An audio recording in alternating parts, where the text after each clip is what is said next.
The Crooked Epic, 1, the Inn of Maniacal Madness, 11, Christopher, the Airplane, 11C, 2. 2 hours later, their mission ultimately failed. They had been tailed by bogies, shot by Draken's small air force. Their craft flew like a wobbly prehistoric pterodactyl, while anarchies soared like dragons.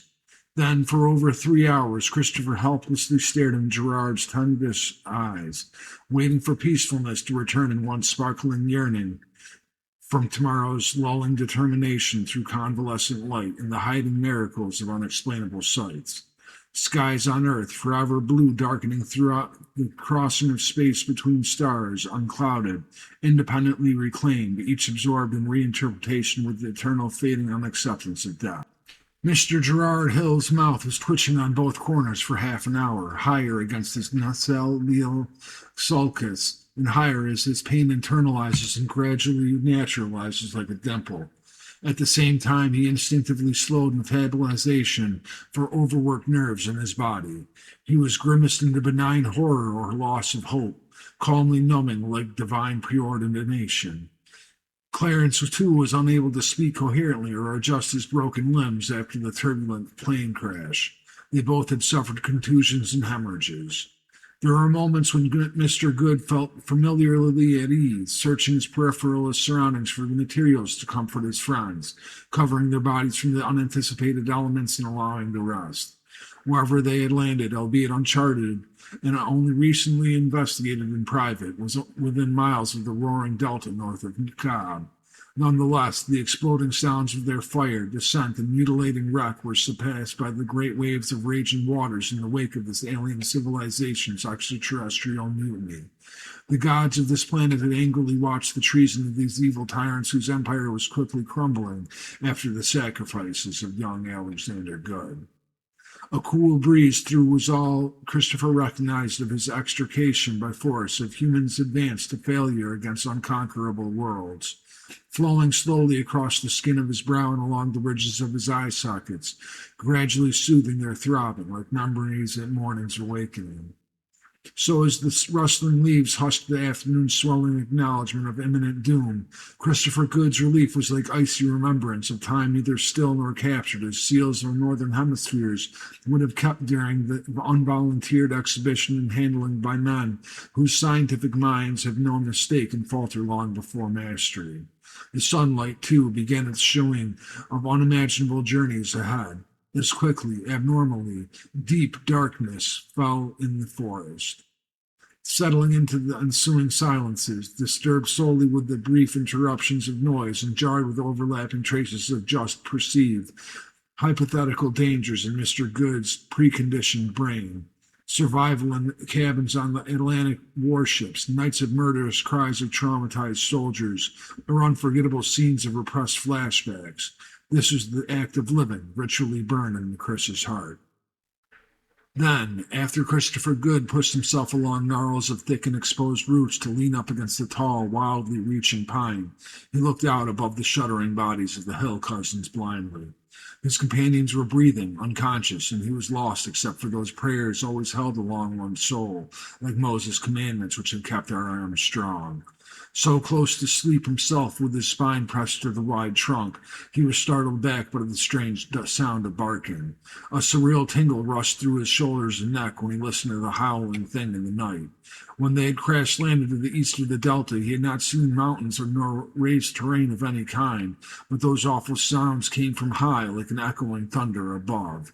Unlike thunder, they first were quiet as raindrops, with a more alien emanation of faint, whispering tickles, like the rumbling cracks of lightning thrust forth from the core of earth. The downward tumbling of barking dogs and invisible terriers pierced the solemn, morbid wreckage of destroyed frame and hollow grove, louder against unprotected ears of the fallen pilots whom wretched and wincing fear and whose bloodshot eyes became wide with fury and blacker than the pitiless night. Christopher staggered onto his palms and knees over the abrasive rocks and tangling maritime pine roots. My God, what is that awful noise? Clarence? Yet Clarence's efforts to roll over onto his side only threw his broken ribs into seething pain as Gerard's seizure and froth told Christopher only of the terrible fears of mutual experience. He was accompanied by men whose defenselessness from these demons seemed only to multiply Christopher's abandonment and desperation. Crouching and crawling as the sound grew louder, Mr. Good threw his hands over his ears and closed his eyes briefly. Flashing light behind his eyelids removed his anguish and replaced it with terror again. There was a pop, and the noises were gone almost immediately.